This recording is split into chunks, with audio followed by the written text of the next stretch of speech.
Madam Speaker, I'll take this very early opportunity first to congratulate you. Madam Speaker, you are legendary. You are one of the few Kenyans that I know who have been able to serve in all the three arms of government. We saw you do some amazing work in the executive. We know you did some great leadership in the judiciary. And you're here in the legislative arm of government as the Deputy Speaker. So, Madam Speaker, I take this opportunity on behalf of the people of Dagoretti South to profusely congratulate you on ascending to the very high office of Madam Deputy Speaker in this House. In the same breath, Madam Speaker, I'll congratulate the Right Honorable Speaker, Moses Wetangula, on being elected overwhelmingly as the Speaker of the 13th Parliament. Madam Speaker, this is my first address in this House on a substantive issue, so I take this opportunity to thank the people of Dagoretti South constituency who decided that kweli it's time for us to get back to Bunge and do that which we had started in the last term. Madam Speaker, on this issue of the speech by the President, I wanted to just concretize it into the thematic areas, Madam Speaker. I was able to note that the speech by the President was succinct. It was short, it was sweet, and it was to the point.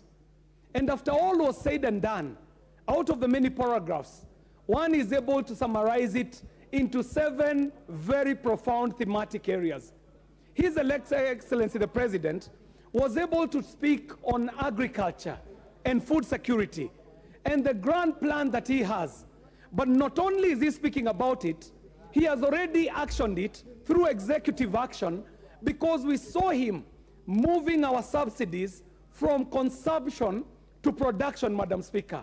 And on that alone, I want to commend His Excellency the President. This is a man who was elected on the back of a wave of a campaign that was driven by hustlers in this country. And the President was careful to recognize that there is a sector called the micro, small, and medium enterprises, and to it, he was able to speak elaborately about the plans on investing in this very critical sector. Of importance to me, Madam Speaker, is that there is a role for this House in connecting the drive on medium and small enterprises with the TVET training and the installation of institutions that will be used for incubation and for apprenticeship for these people who are in the micro, medium, and small enterprises, Madam Speaker. For people of us who are representing constituencies that are in urban areas, we took note of the great investment in the Hustler Fund and the Enterprise Fund, which we know is going to spur development in this area. Madam Speaker, I pride myself as the women representative of the people of the Dagoretti South constituency. I am a feminist, Mr. Speaker, and admittedly so. So I was very excited when His Excellency the President took up the women agenda. We know what the plans are. We saw them when he was signing charters with the women of this country. Not only did he sign a charter, he transformed it into an agenda in his manifesto, which ended up becoming the Kenya Kwanza plan, which shall be implementing. I commit, as a feminist and the women representative of the people of Dagoretti South, I commit to support any legislative agenda that will push the women agenda in this House. Madam Speaker, His Excellency the President was keen to bring up the issue on the health agenda. Each member of parliament here will tell you that when they are doing their clinics on Monday morning, the biggest issue that they have to contend with is how to pay bills. How to pay bills for hospitals, how to pay bills for the diseased. Madam Speaker, this country cannot afford to continue paying for health out of pocket. When His Excellency the President will champion bills to reform NHIF in this House, Madam Speaker, I shall be a champion. I will be championing for the reform of the health sector, for the reform of health financing, and for that I commend the President for putting it in his speech. Madam Speaker, we have been told that there is a task force coming up to review CBC. So when it came up, as an agenda on the president's speech. I was excited because some of us have children, some who are in standard 6 this year. We want to know, what does CBC mean when a young child who is 12 years old is taken to a high school and has to be in school with people who are probably 19 years, some 18 years, and this is a young student, probably age 13 or 12. So when we go into this issue of education, Madam Speaker, I know even this House shall be involved in recommending some changes to this CBC form of education, and this task force will be one of the things that will be a highlight in the life of this Parliament. Madam Speaker, His Excellency the President applied himself on the issue of ICT and the digital economy.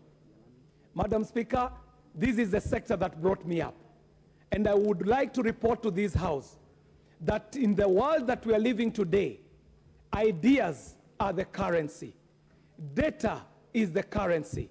If we do not take note of the new and emerging economies in the digital economy and the creative economy, Madam Speaker, then we shall not be fit for purpose in a time such as this. So, Madam Speaker, it is my joy and celebration that His Excellency the President, from this very important speech, was able to address the issues of the creative economy, of the digital economy, the question as to whether telcos should continue operating as banks, whether they are regulatable when they are operating under where they're being regulated under Communications Authority, while they are also conducting monetary business that should be oversighted and regulated at CBK, is an issue of concern.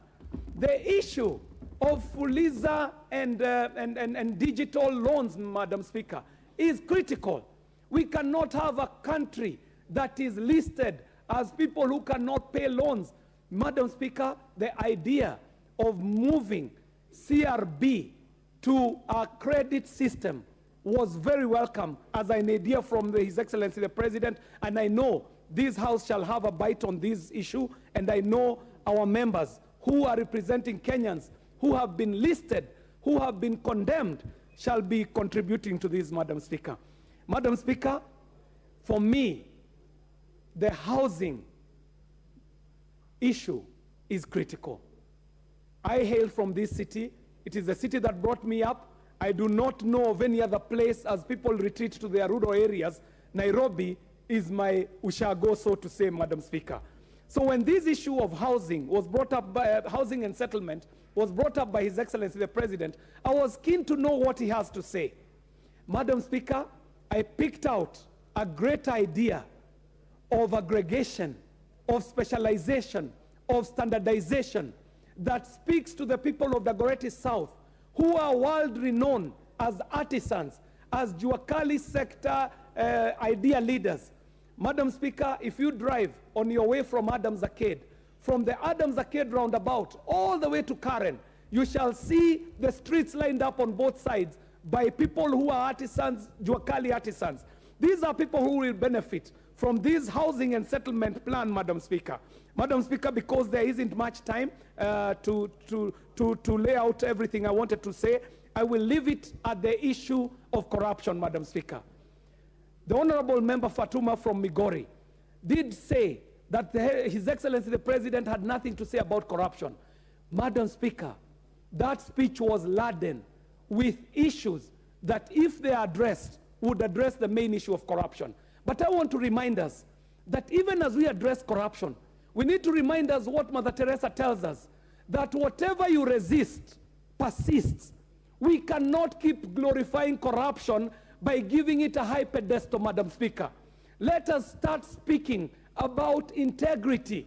Let us make institutions that are titled with the word integrity. Let us stop glorifying corruption as a name. The more we glorify corruption, the more it persists. Madam Speaker, it is upon us to align ourselves with integrity and ethics and morals, but not to keep glorifying corruption. Madam Speaker, I thank you for this opportunity, and I will take this opportunity to congratulate each and every single member of Parliament who has been elected, and I wish you a good Thank you, Member for Dagoretti, and thank you for your kind words. I will now call Member for Suna West.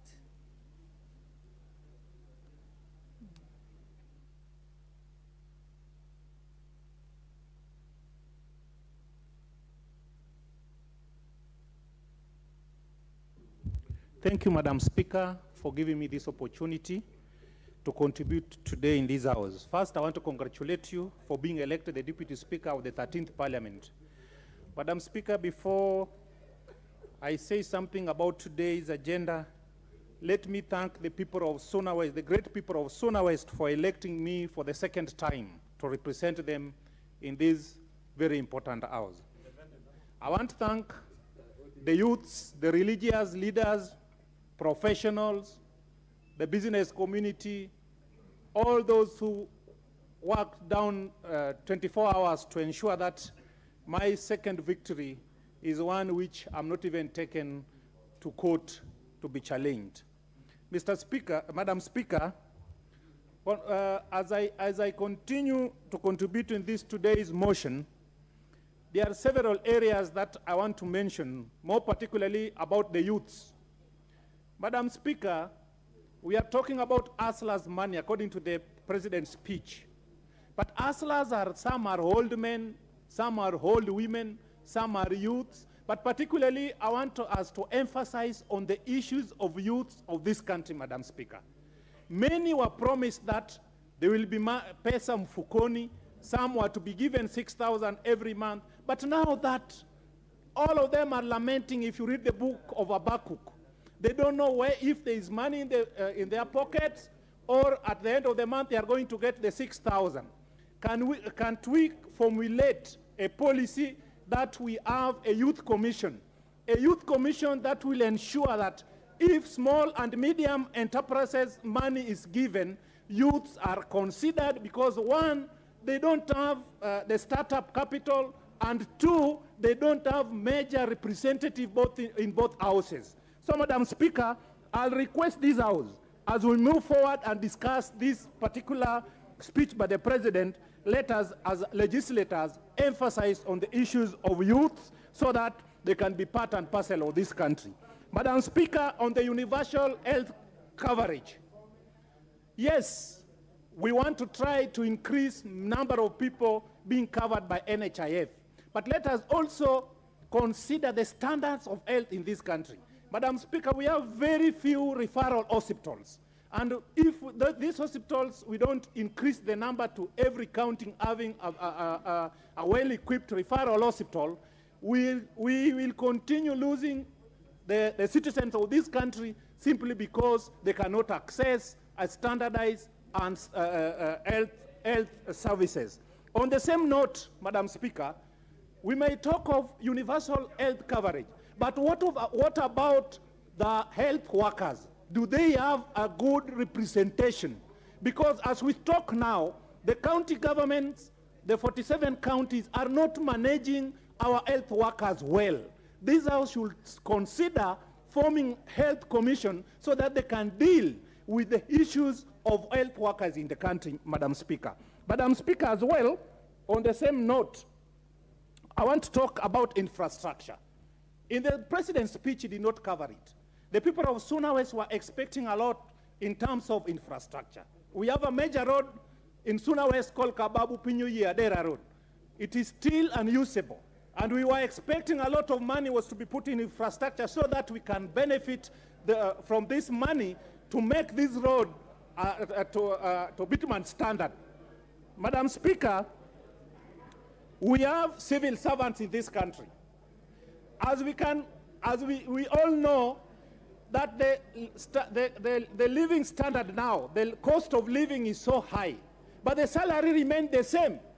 We need to look into our civil servants. We need to look into our men and women in uniform when we are discussing economy, because in their circumstances, very few people are thinking about them, but the living standard, the cost of living is very high in Kenya today, Madam Speaker.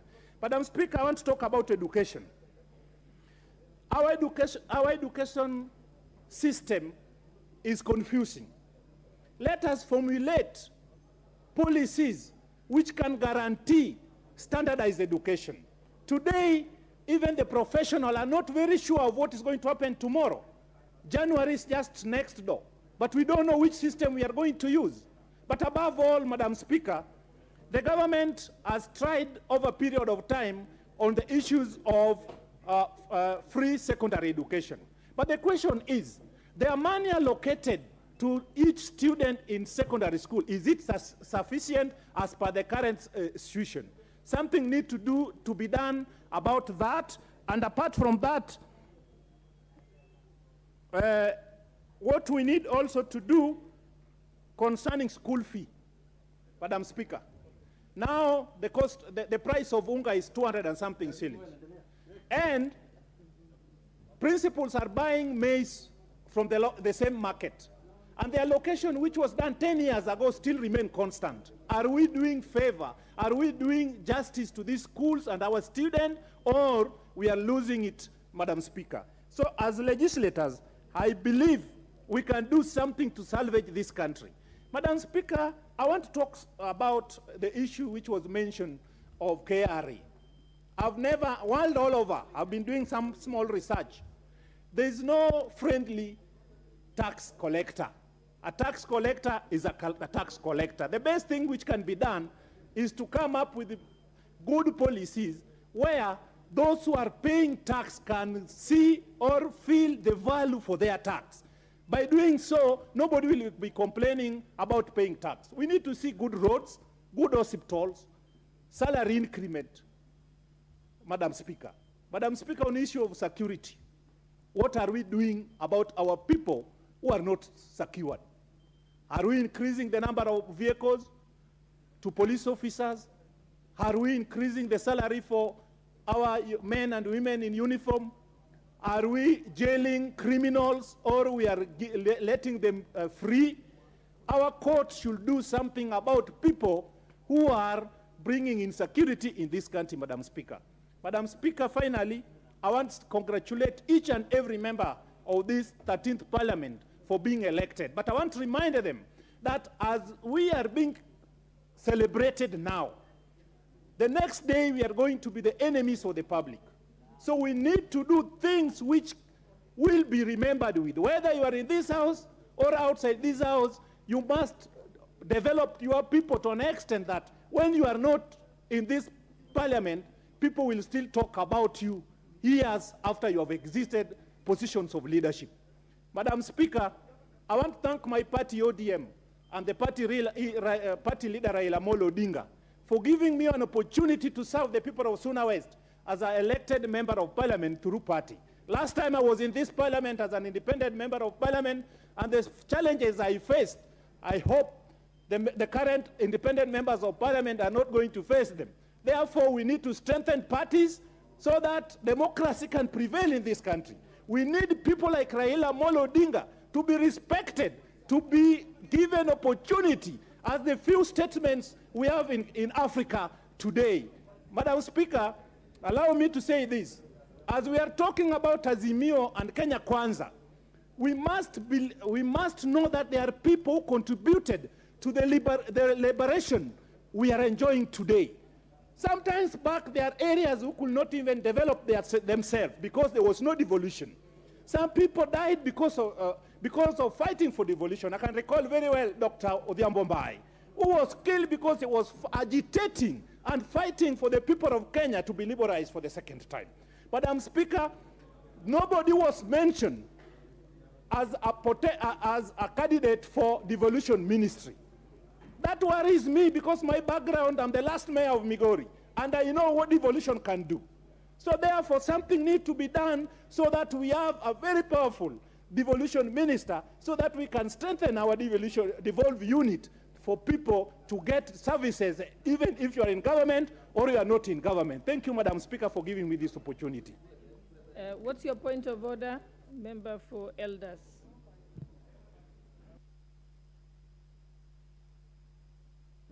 All right, no, so it's not, I thought, I saw you had a point of order. Thank you, Madam Deputy Speaker, for giving me an opportunity to contribute to this very important debate. First of all, may I take this opportunity to congratulate you, the true Gladys Bose-Cholet, for being among the few lady representatives to the 13th Parliament. Secondly, I also want to congratulate all the members here for having been elected to the 13th Parliament. Madam Speaker, seeking an elective position is the most difficult job and sometimes the most sought after job.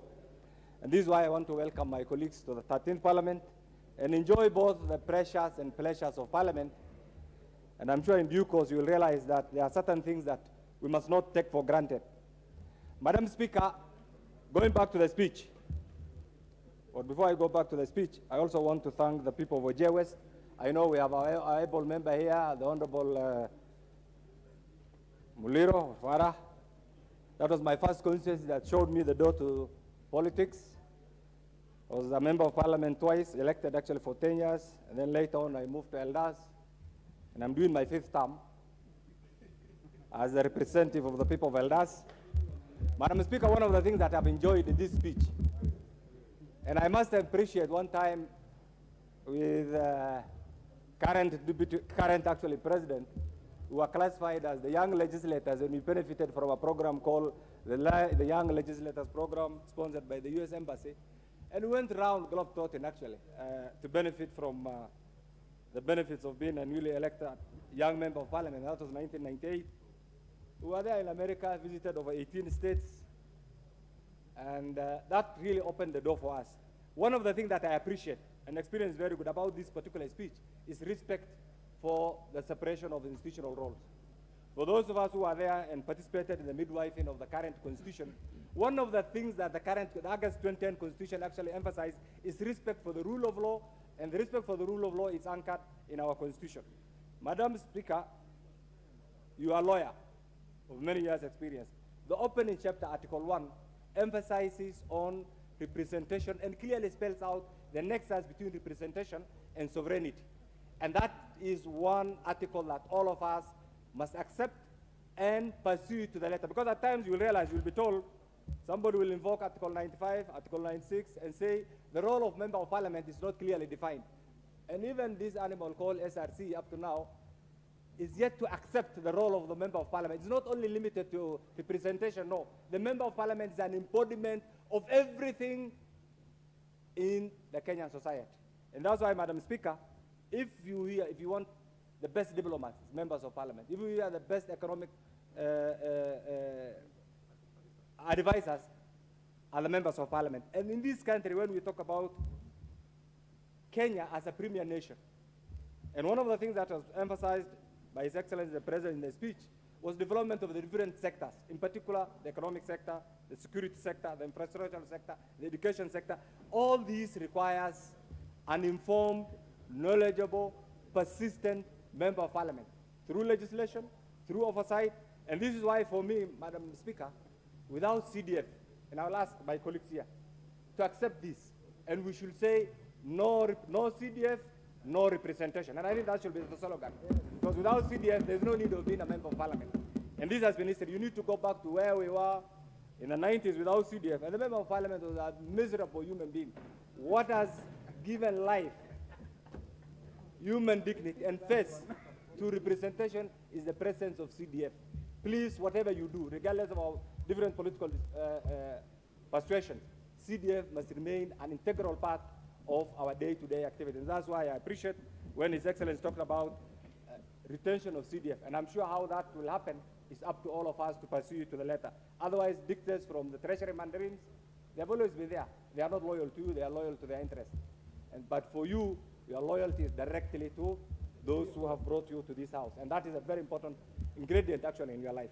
Madam Speaker, coming back to Kenya, Kenya is not I remember just some few days before the final results actually was announced, the atmosphere was pregnant with so many rumors and speculations. And people were saying what will happen.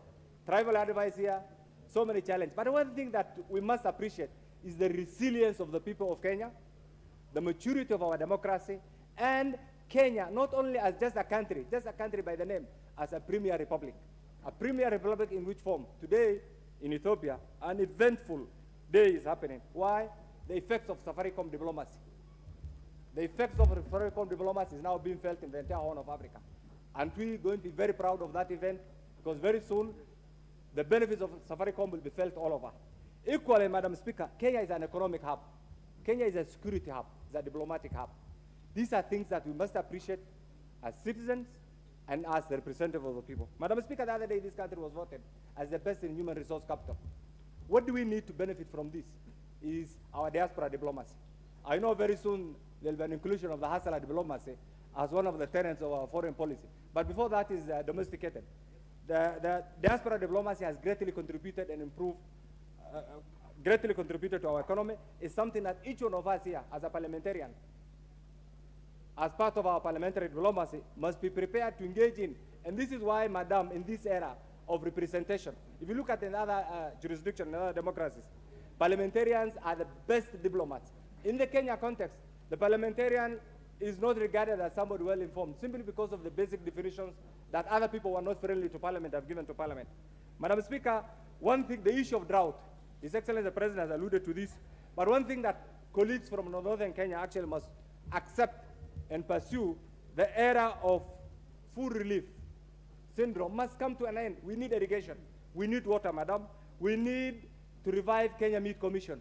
We need to revive the Kenya Livestock Marketing Authority. These things have died over the years. Madam Speaker, in 1968, Kenya was a leading beef exporter to the whole world. Today, we get our beef from Botswana. In 1968, Kenya was a leading donor nation. In fact, our GDP in 1968 was the same as South Korea. Today, the GDP of South Korea is 50 times that of Kenya. And yet they have no natural resource. These are things that we must deal with. These are things that we must address as citizens of the Republic of Kenya. And finally, Madam, I know we are approaching a very difficult time because of the rise in inflation, the economic stagnation, Madam Speaker, the unemployment. And these are things that really, if we put our heads together, we can easily salvage.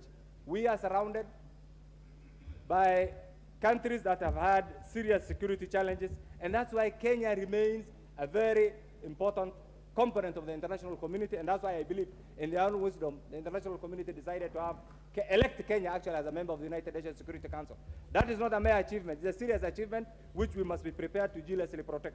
Madam, I know this is the beginning of this session. We'll begin to learn each other, we'll begin to appreciate each other, but my final word on this is, remember, as members of the 13th Parliament, we are one family. Regardless of our political persuasion, we are one family, and outside there we'll be treated as members of one family. Whatever we do, let's engage soberly, let's engage with dignity, let's also appreciate the role. One time I was the youngest member, today I'm among the oldest members of Parliament here, Madam, and time changes. And these are realities that we must expect. And appreciate that my contributions, my experience will add value to you. You are coming in will also value into you, and ultimately we will have the best representation in the 13th Parliament. Thank you, Madam Speaker. Member for Garissa County.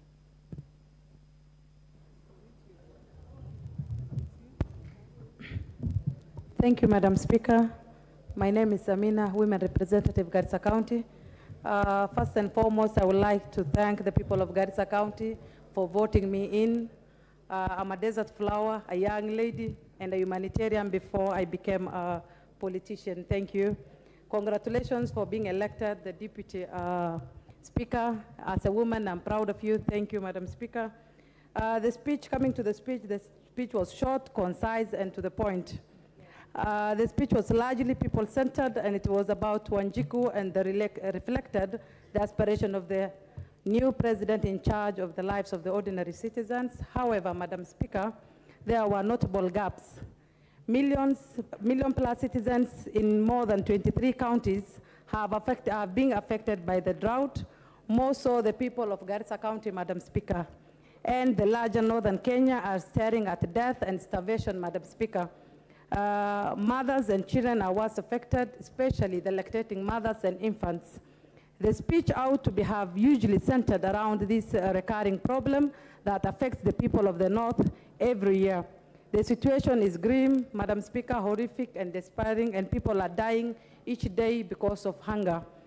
Sometimes some things needs to be done to save the lives of millions. I expected His Excellency to touch on these serious issues since he was addressing us as the people's representatives.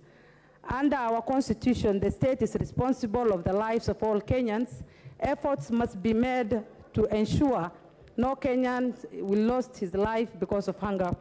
I must also commend the government for its little but necessary effort it has initiated in sending relief food to the people affected. More need to be done. I thank His Excellency Deputy President Rigathi Gachagua, aka Rigiji, for leading this. We hope the new cabinet will address this.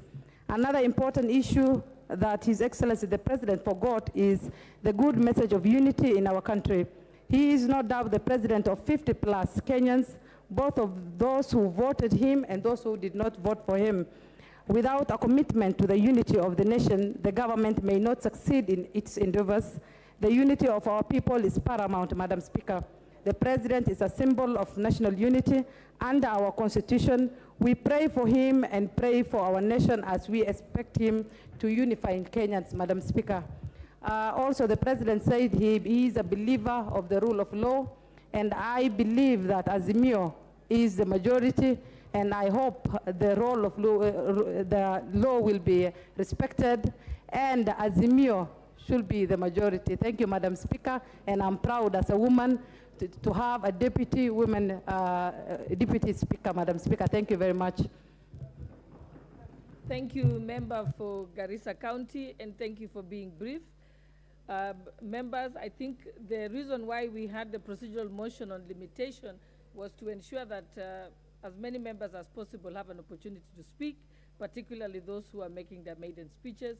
I can still see their people who has already spoke, and their names are here. So if you could kindly pull out your cards. I have a very good memory in case you think I forgot. Yeah, like member for nmucui Dikir, I saw your name here. You're not supposed to be there. You spoke already. I think Kigumo, also pull out your card. So I'll find you out. I'll find you out. So now we'll call member for Elgeyo Marakwet County.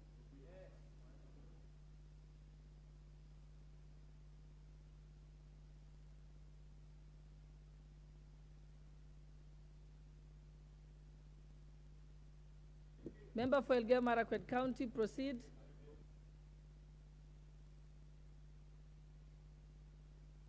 Mic, please.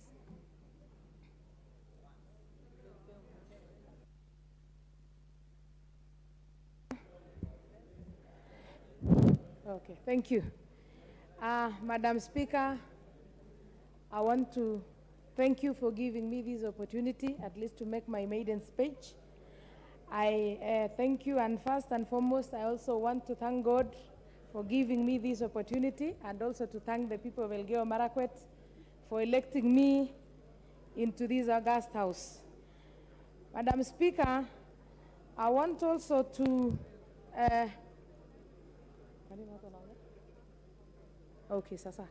Madam Speaker, my journey to the August House was not easy.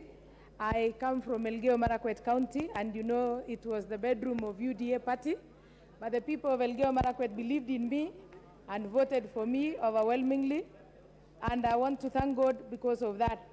So I also appreciate them. Madam Speaker, I come from a county that has so many challenges, and one of the challenges in Elgeyo Marakwet is the issue of agriculture.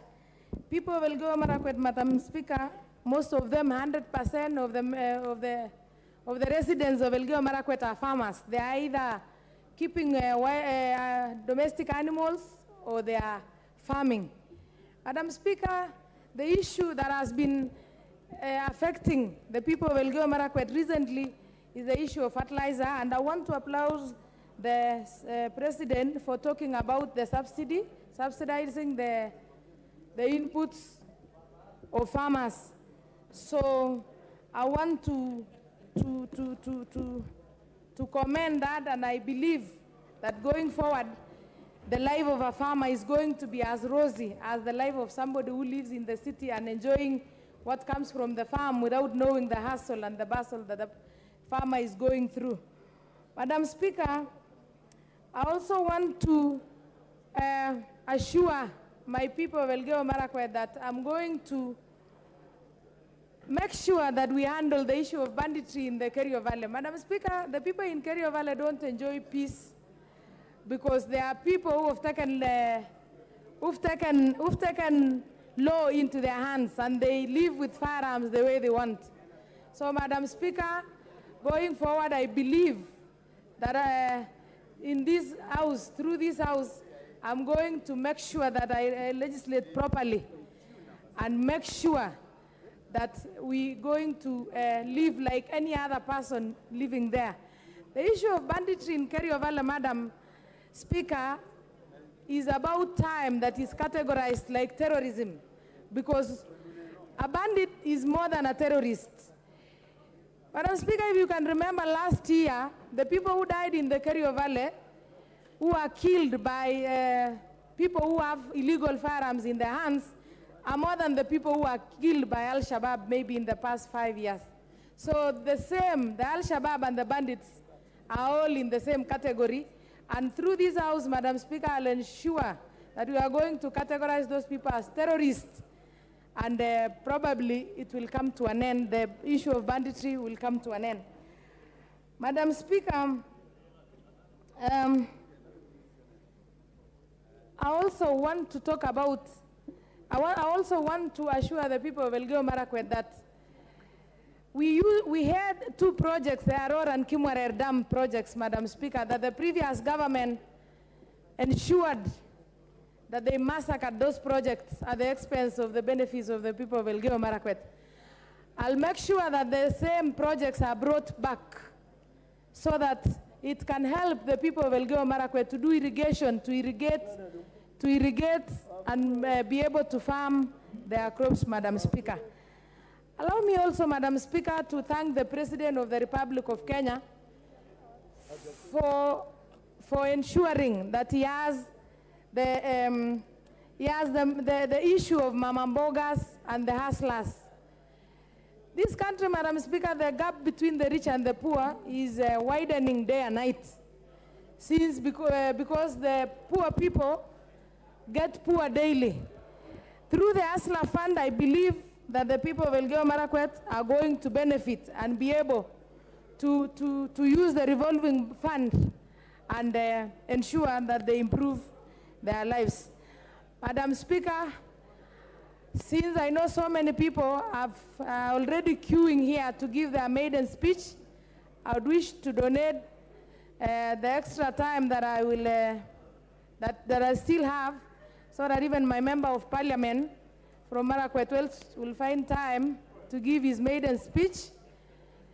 Madam Speaker, so I want to appreciate so much and thank you. Thank you, Madam Speaker. Honorable members, you know, if you come to me and have a side talk and request for time to speak, then you're automatically disqualified, because I do not want to give the impression that if you come and side talk me, you get an opportunity. So if you come here, you're disqualified. Yeah, so I think, yes. Member for Nairobi County.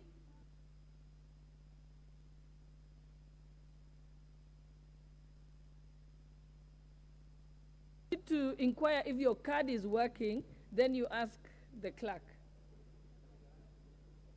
or the sergeant at arms. Okay, because I don't know how to do it myself. Thank you.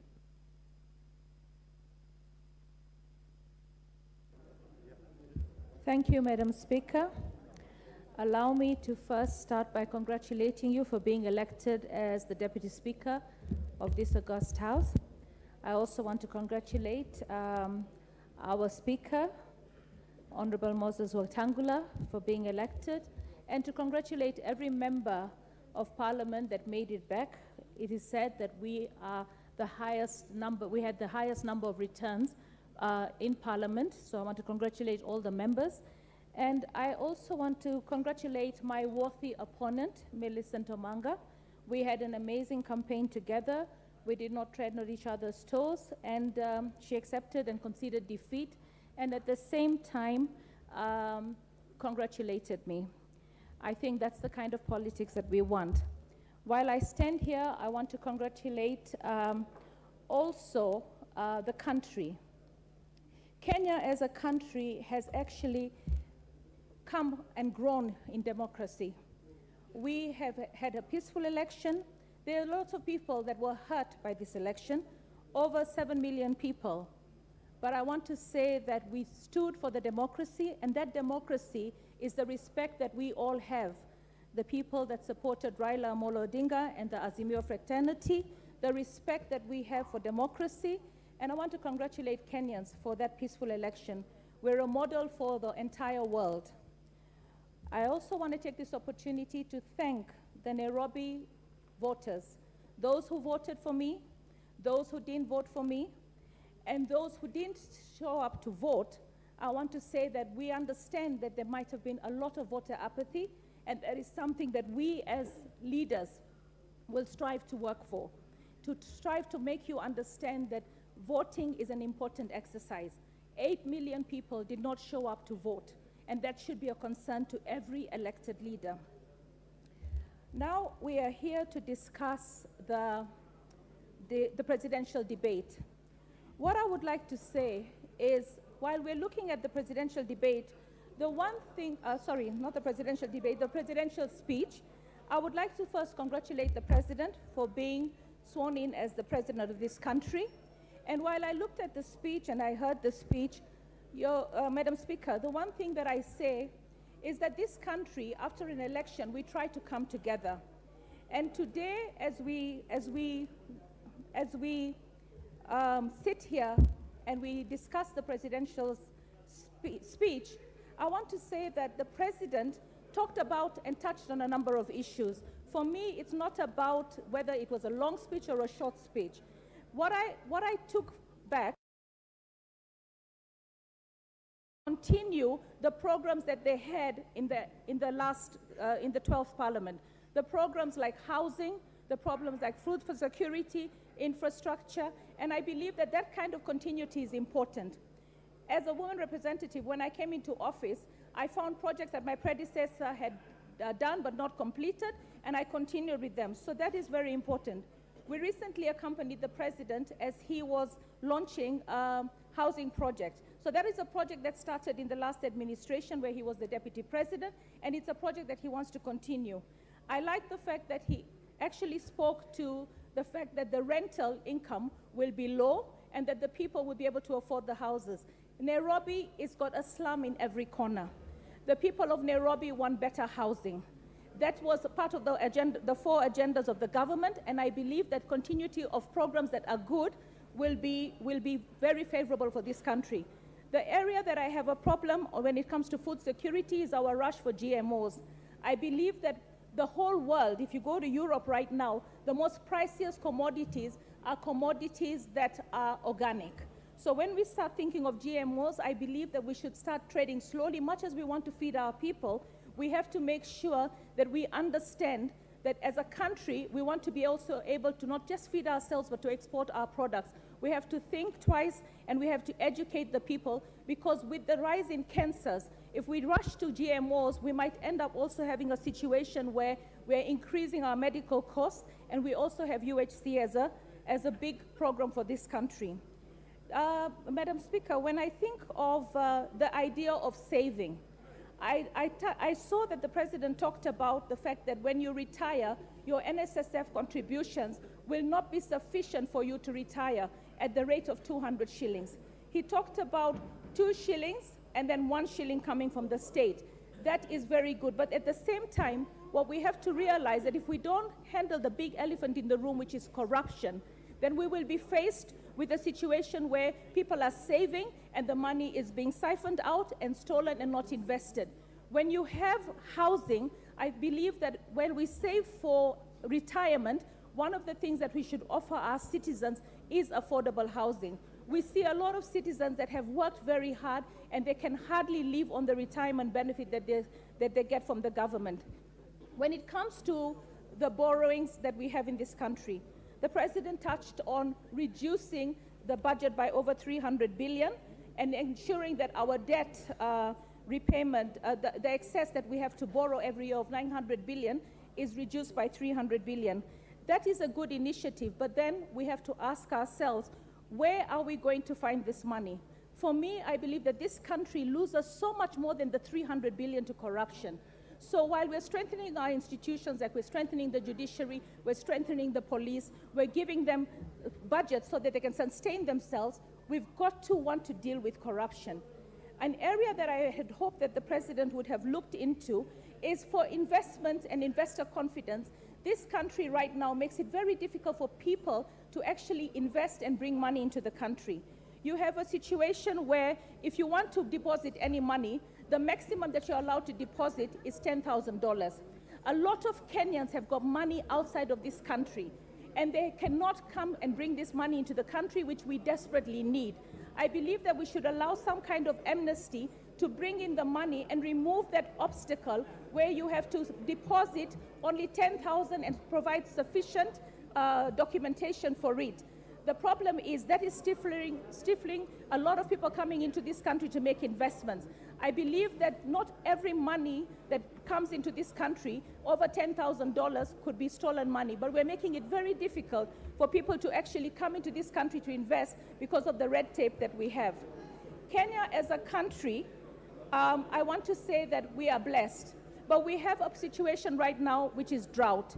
And drought and the interventions that we need from the government, I mean, it is sad to see that right now, Kenyans in so many parts of this country, children are dying from malnutrition, children are dying because their parents cannot afford to give them healthy, nutritious food, and people are dying because there's actually no food in the country.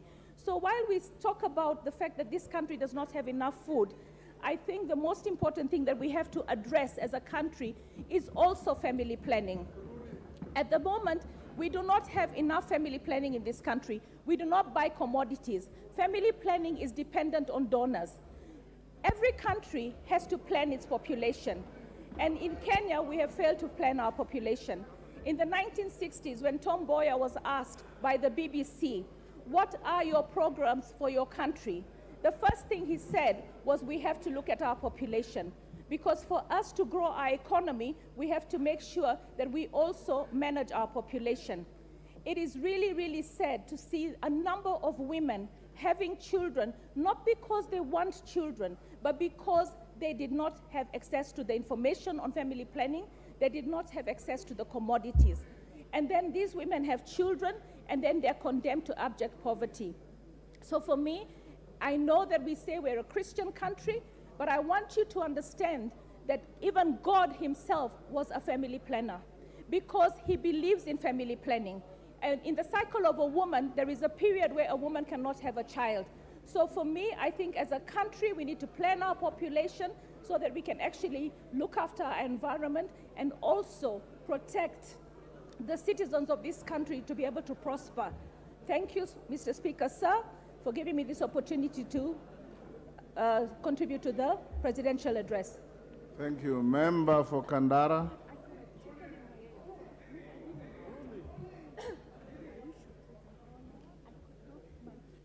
Member for Kandara. After the member for Kandara, then you will get what you're asking for.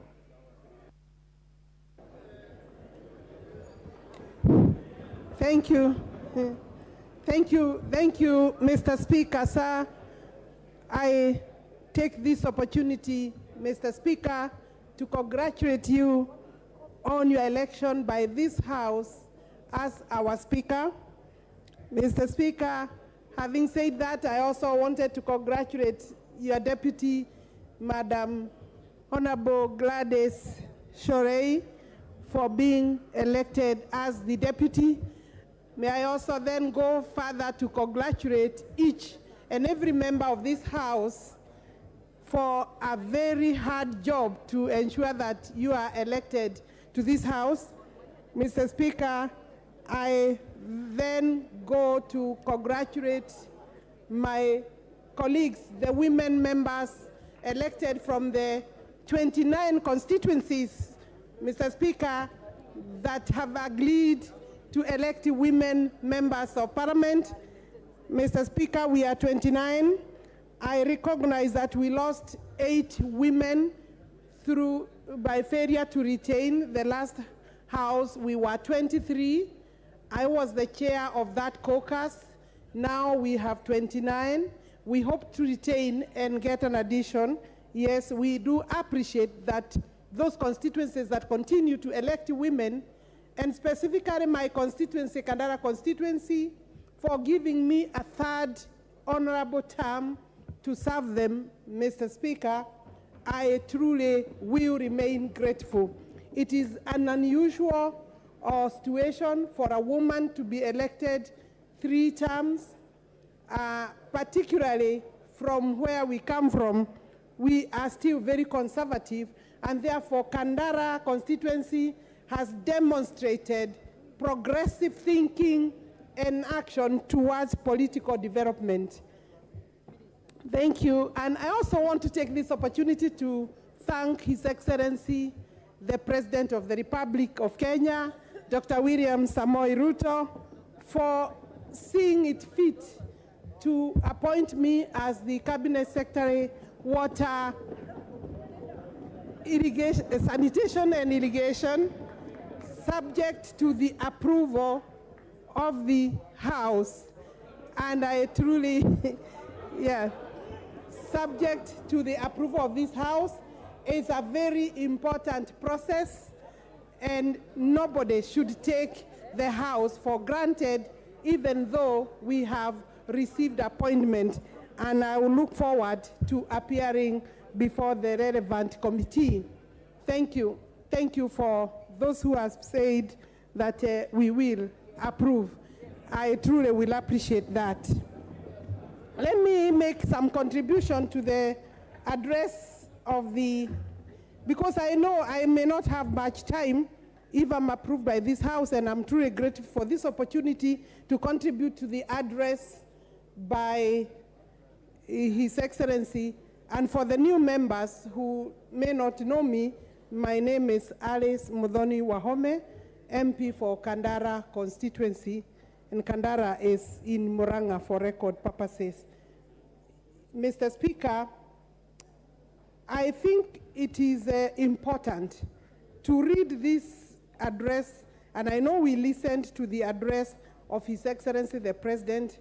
One key thread that has come out for me is that he is speaking about ensuring that he will run a government that is transparent, a government that is accountable, and the role of this House is to hold the government to account. And therefore, for His Excellency to come out in his own address to uphold the House, to continue to urge the House to ensure that it undertakes its role of holding the government to check and to accountability, is something that we would want to take home. Mr. Speaker, the President has also said that he hopes his legislative proposal from his government will receive a bipartisan approach, bipartisan debate, noting that whatever proposals are brought by the government are proposals for the good and the public interest of the people of Kenya. And therefore, I think it is important that as legislators, we isolate politics from development, and therefore we agree that we can debate, we can disagree as we have done before, we can in fact even haggle and push, but noting that we are legislators, we have a duty to ensure that the government delivers on the promises that it has made. Of course, one key issue is that we did promise as a coalition that we will look at the economy from a bottom-up approach. And therefore, we would expect that the government will continue to look at projects, programs that will ensure that it lifts the people from the bottom upwards, and ensuring that the economy where it is hurting most is addressed as soon as possible.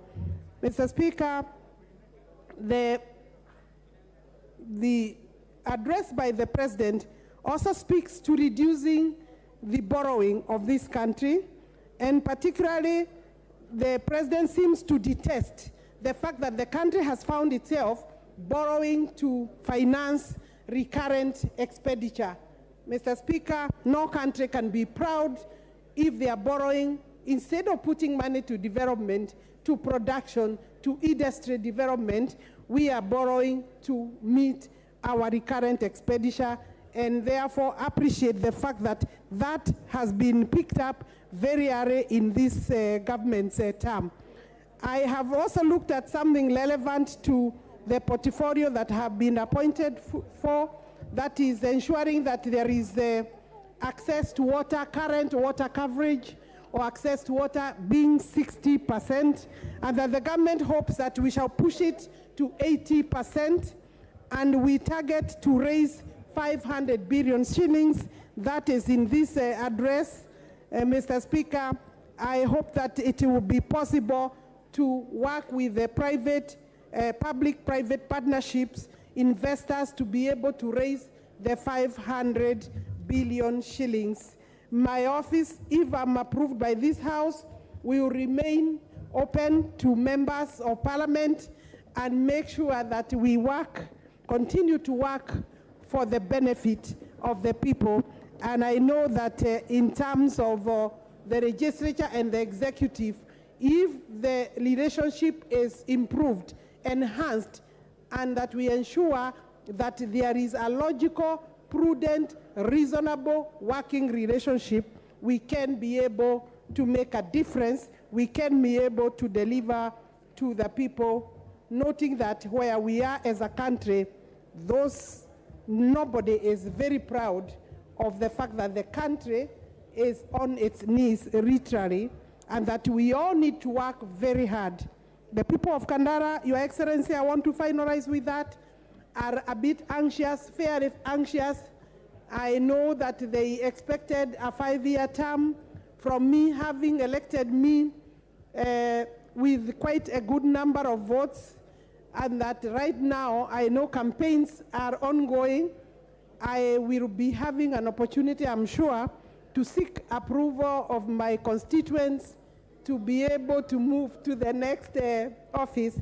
And I know that truly they would have wanted me to serve another term. I do not take it for granted that they gave me that term.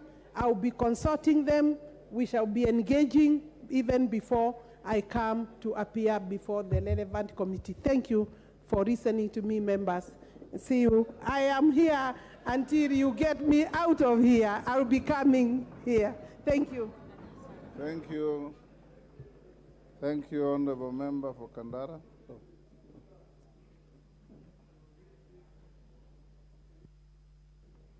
Order number 3, messages.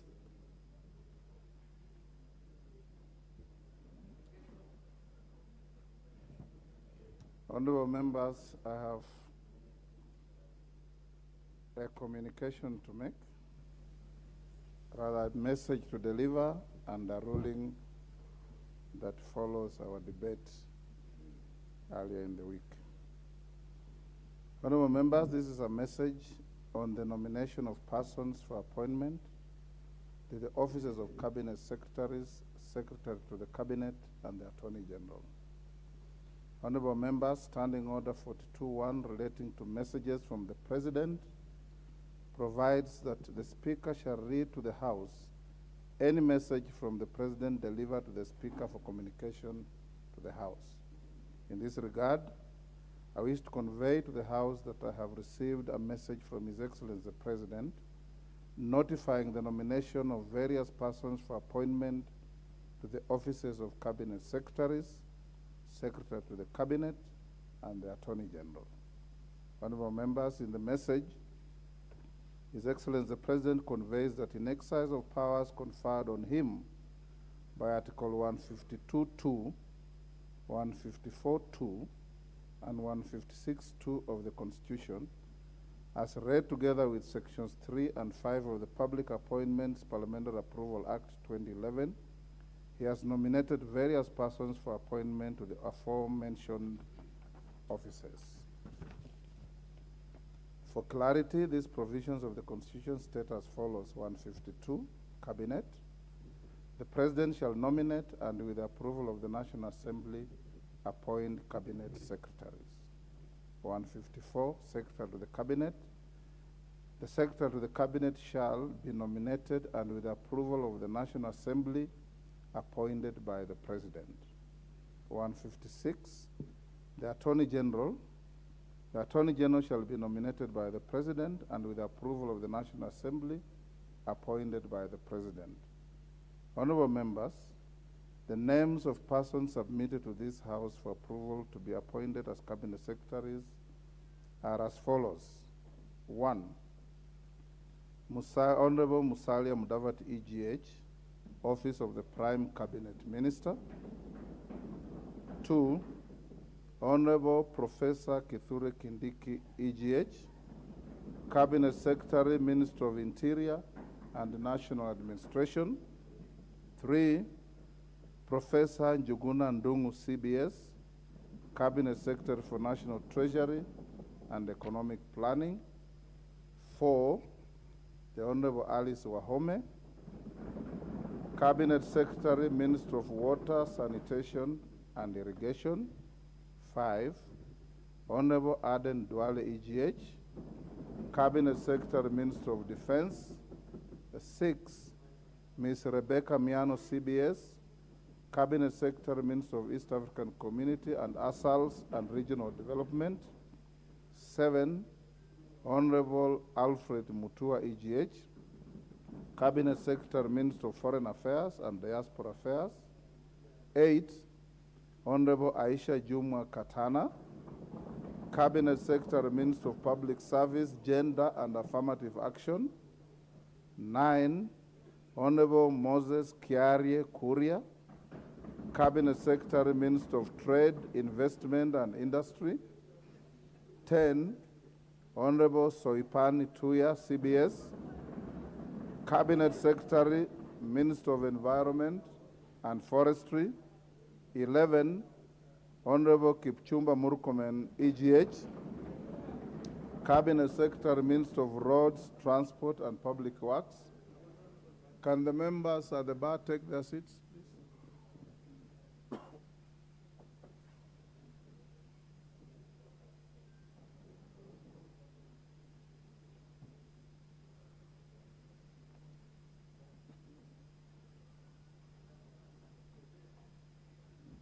Twelve, the Honorable Penina Malonza OGW, Cabinet Secretary, Minister of Tourism, Wildlife and Heritage. 13, Mr. Sakaraya Mwangi Njeru, Cabinet Secretary, Minister of Lands, Housing and Urban Development. 14, Susan Nahumicha Wafula, Cabinet Secretary, Minister of Health. 15, Honorable Mithika Linduri, Cabinet Secretary, Minister of Agriculture and Livestock Development. 16, Mr. Eliud Owalo, Cabinet Secretary, Minister of Information, Communication and the Digital Economy.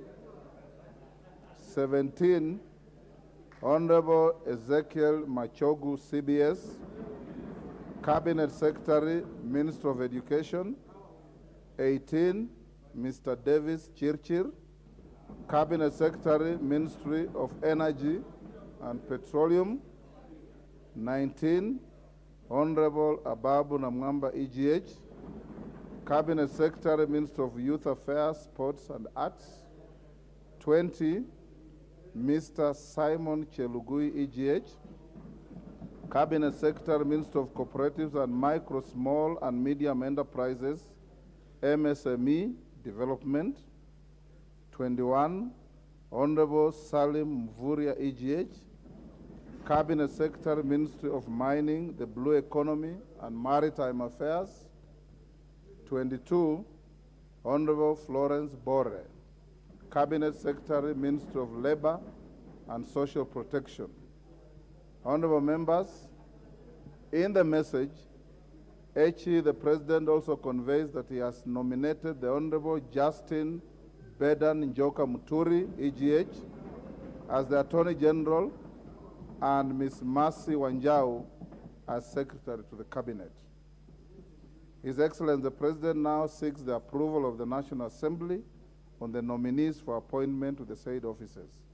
Honorable members, as you are aware, the Committee on Appointments is yet to be constituted, despite the provisions of Standing Order 2042 requiring that the committee be appointed within 7 days on assembly of a new house.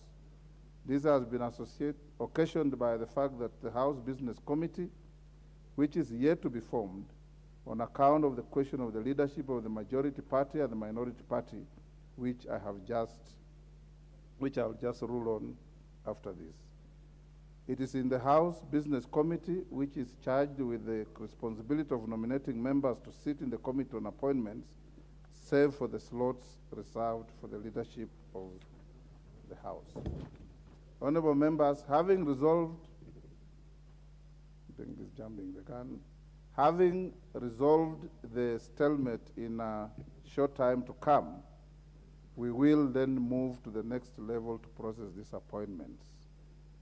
Honorable members, Section 8 of the Public Appointments Act 2012 provides, unless otherwise provided in law, the committee to which such nomination is referred shall consider the matter and table a report in the House within 28 days. It is therefore imperative that the Committee on Appointments, once formed, immediately commences the process of consideration of the nominees to enable speedy conclusion of the vetting process within the set timelines. I'll also direct the Clerk of the National Assembly to take the necessary steps and notify the nominees and the general public through an advertisement in the daily newspapers of national circulation and on the parliamentary website of the time and place of holding the approval hearings. This should be done by Friday, tomorrow, the 7th of October 2022, following which the Committee on Appointments should commence the approval hearings. The committee is expected to table its report in the House on or before Tuesday, the 27th October 2022. In accordance with the law, the House will be required to consider the committee's report and make a decision on the nominees within 7 days following tabling of the report. That is on or before 3rd of November 2022. The House is accordingly guided. Thank you. Honorable members, can the members at the bar take their seats?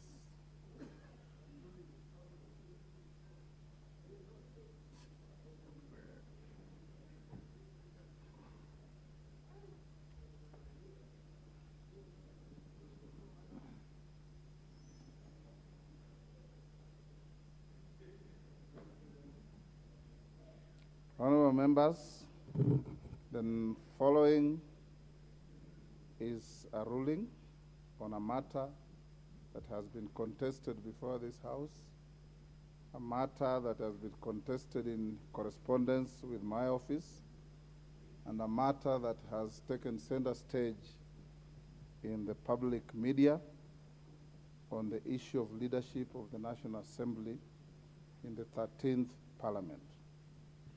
And here I go.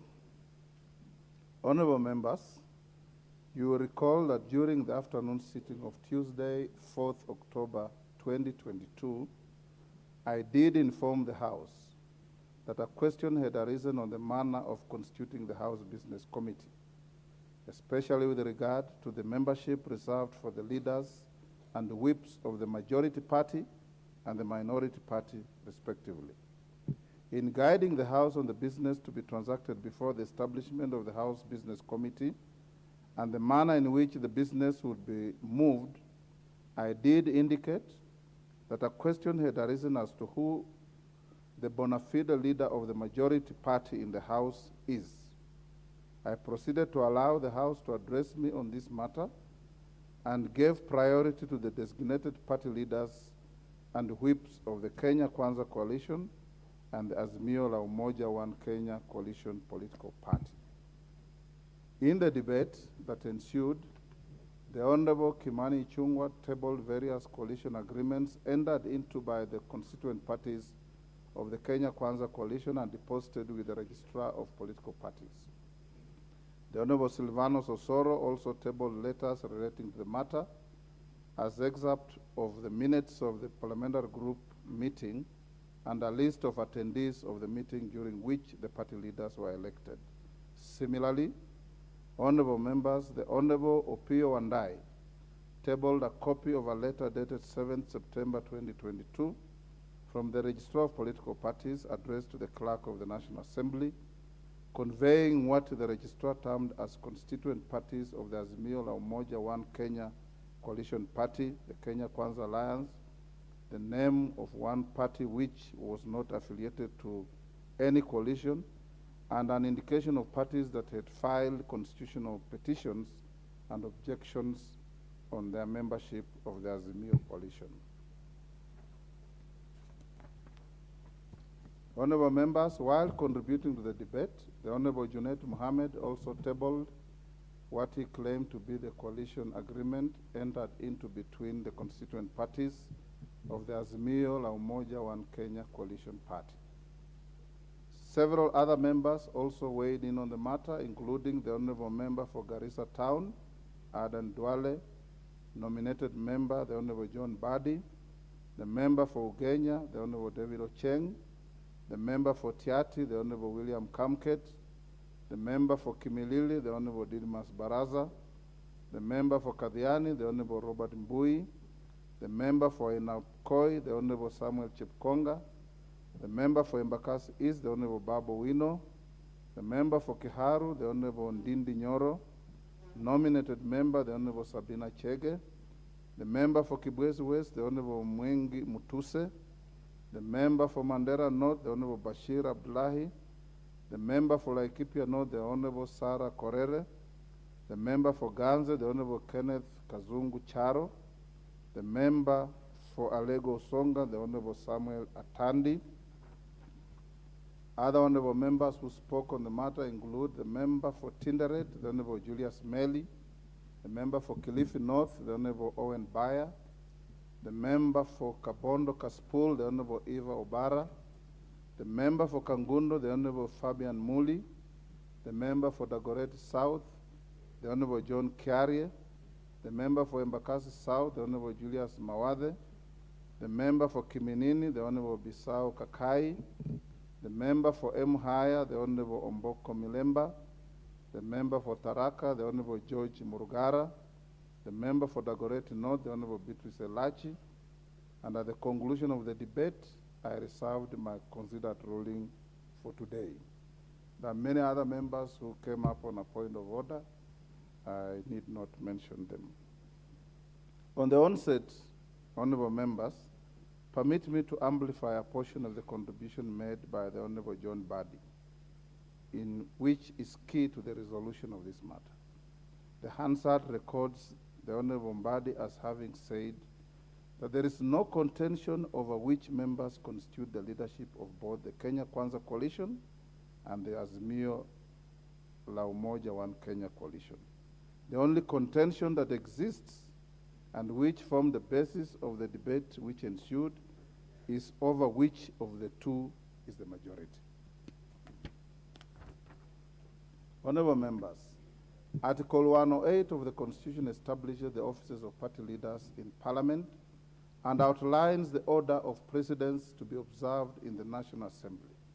The article provides as follows: there shall be a leader of the majority party and a leader of the minority party.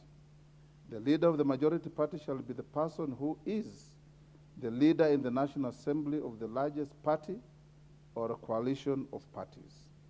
The leader of the minority party shall be the person who is the leader of the in the National Assembly of the second largest party or a coalition of parties. The following order of precedence shall be observed in the National Assembly. That is sub-article 4 of 108. The Speaker of the National Assembly, the leader of the majority party, and the leader of the minority party. Honorable members, what is clear from the Constitution is that the leader of the majority party must lead either a party or a coalition of parties in the National Assembly. I invite the House to note my emphasis on the word either. Honorable members, Article 92 of the Constitution mandates Parliament to enact legislation on various aspects of political parties. To this end, the Political Parties Act 2011 was enacted. This law has been amended severally, including as late as February this year. Honorable members, you will note that Section 2 of the Political Parties Act 2011 defines a political party as an association of citizens with an identifiable ideology or program that is constituted for the purpose of influencing public policy or nominating candidates to contest elections. The term is further defined to include a coalition political party. Under the same section, a coalition is defined as an alliance of two or more political parties formed for the purpose of pursuing a common goal and is governed by a written agreement deposited with the registrar. On the other hand, honorable members, a coalition political party is defined as a coalition that is registered by the registrar as a political party. Interestingly, Section 10(1) of the Act allows two or more political parties to form a coalition or a coalition political party before or after an election on condition that they deposit a coalition agreement with the registrar. Honorable members, what I discern from these definitions of Section 10(1) of the Act is that Parliament, in its wisdom, legislated as follows: that two or more political parties may form a coalition or a coalition party and deposit a written agreement with the registrar. Further, that a coalition of two or more parties may register itself as a political party with the registrar under the Act. You will agree with me that this legislation creates a unique and puzzling scenario where a coalition, which is a conglomeration of parties, can also be treated as a political party on its own right. Honorable members, I note that in the letter that I received from the member for Suna East, the Honorable Junaid Mohammed, on this matter, he submitted names of leaders representing the Azimio la Umoja One Kenya coalition party. Curiously, in the same letter, the honorable member signed off as Secretary General of the Azimio la Umoja One Kenya coalition. This begs the question of whether Azimio la Umoja One Kenya coalition is a coalition, political party, or both. In the debate over this matter, several members argued that a coalition political party is a perfectly legal vehicle that was used in the just concluded election to allow individual and corporate membership within a coalition. In my understanding of Section 2 and Section 10 of the Political Parties Act, Parliament permitted a coalition political party to elect to assume the character of either a party or a coalition. Honorable members, in the last general election, it's evident that Azimio la Umoja One Kenya elected to behave as several political parties in certain categories of elections, and as one political party with regard to the election of the president. It's without doubt that if it were to be considered as a political party, Azimio la Umoja One Kenya coalition party has no elected member in this House today, as no member was elected under its banner. This is easily discernible from Gazette notices number 9950 and 9951 of 2022, both dated 23rd August 2022, and Gazette notices number 10535 of 2022, dated 5th September 2022, in which the IEBC, the Independent Electoral and Boundaries Commission, declare the persons duly elected as members of this House and their respective political parties.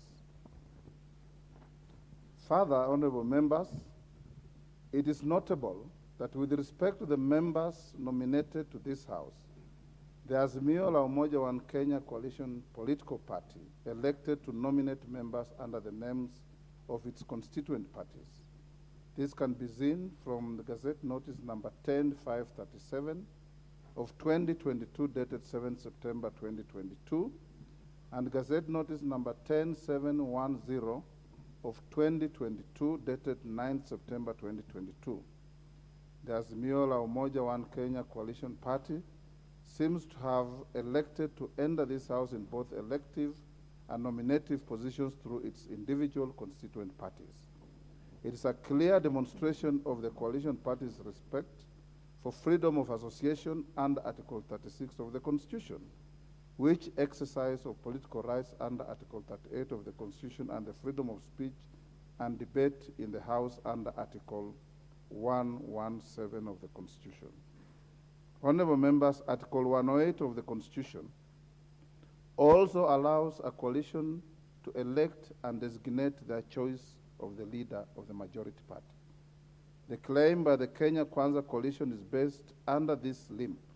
Similarly, the Azimio la Umoja One Kenya coalition political party has staked its claim to the leadership of the majority party in exercise of its second skin as a coalition.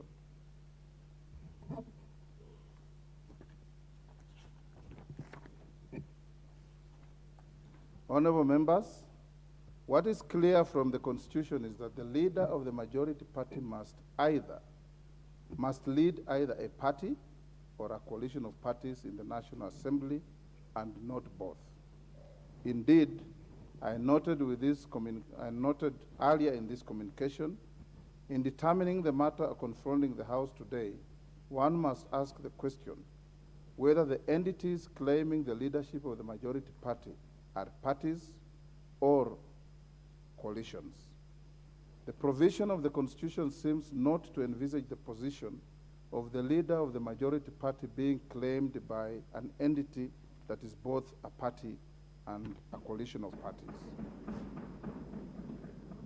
It is apparent that, honorable members, while the Azimio la Umoja One Kenya coalition political party elected to behave as a political party in certain categories of elections in the last general election, it has now staked its claim to the leadership of the majority party in this House using its second skin as a coalition. The issue that arises at this stage is whether this conduct is in conformity with the expectation of Article 108 of the Constitution, which requires an entity to elect one of the two choices. You will recall that before the Sindie adjournment of the 12th Parliament, the standing orders were amended to insert a new standing order 2B. This provision requires the clerk of the National Assembly to obtain a certified copy of any coalition agreement entered into between two or more political parties.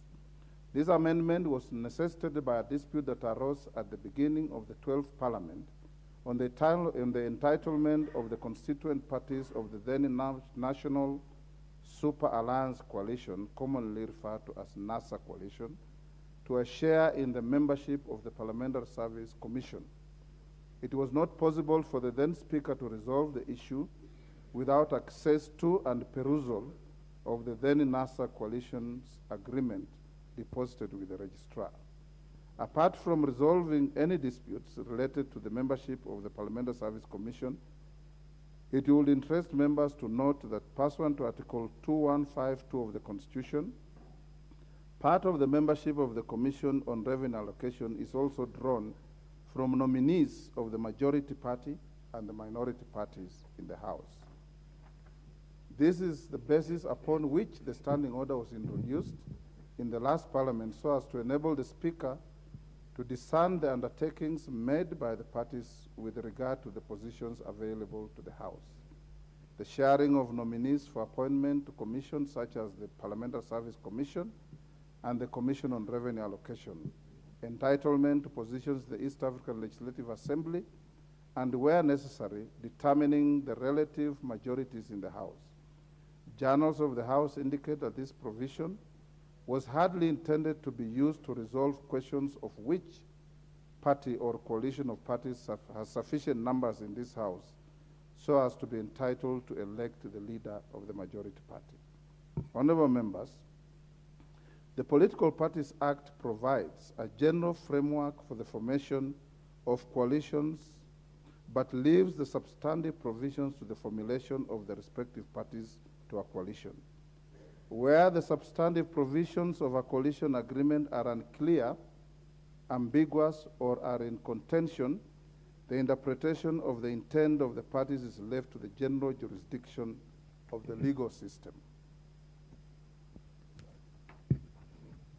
Nevertheless, honorable members, perusal of an agreement entered between the partners in a coalition would greatly assist resolve or forestall unnecessary disputes likely to impede the conduct of the business of the House. Indeed, upon obtaining a copy of the NASA coalition agreement, my immediate predecessor did urge that the provision of the coalition agreements to the House should become standard practice. This is what informed the introduction of New Standing Order 2B in our rules of procedure. Honorable members, with regard to the coalition agreements affecting the affairs of the 13th Parliament, the clerk did write to the Office of the Registrar of Political Parties on 2nd September 2022. In her letter, entitled Request for Information and Copies of Coalition Agreements pursuant to the National Assembly Standing Order 2B, the clerk provided the registrar with a list of parties with representation in the House at the time. The clerk sought the following from the registrar, and I quote, guidance on which particular political parties from the list above are in coalition arrangements, please include the date of the registration of the coalitions. 2, information on changes made to any of the coalition agreements or partnerships that are in place and the dates of the changes, if any. And 3, certified copies of the coalition arrangements entered into by any of the parties listed herein. Honorable members, in response, the registrar noted that at 21st April 2022, Azimio la Umoja One Kenya Coalition Party comprised 26 political parties, namely Jubilee Party, JP, Orange Democratic Movement, ODM, Wiper Democratic Movement, WDM, Kenya African National Union, KANU, National Rainbow Coalition, NAC, National Rainbow Coalition Kenya, NAC Kenya, Muungano Party, Maendeleo Chap Party, Democratic Action Party, DAPK, Devolution Empowerment Party, United Party of Independent Alliance, United Democratic Movement, UDM, United Progressive Alliance, UPA, Pamoja African Alliance, PAA or PA, Kenya Union Party, KUP, United Democratic Party, UDP, Movement for Democracy and Growth, MDG, Kenya Reform Party, KRP, Chama cha Uzalendo, CCU, National Liberal Party, NLP, People's Trust Party, PTP, Ubuntu People's Forum, UPF, Party of National Unity, PNU, Labour Party of Kenya, LPK, and the Party for Growth and Prosperity. In the same letter, according to the registrar, the Kenya Kwanza Alliance comprises 15 political parties, with the UD, United Democratic Alliance, UDA, Amani Congress, National Congress, ANC, Forum for Restoration of Democracy Kenya, Ford Kenya, Chama cha Kazi, Communist Party of Kenya, CPK, the Service Party, TSP, Tuchibebe wa Kenya Party, Farmers Party, Devolution Party of Kenya, Economic Freedom Party, and the Umoja na Maendeleo Party as members of the coalition as at 3rd June 2022. Can the members take their seats?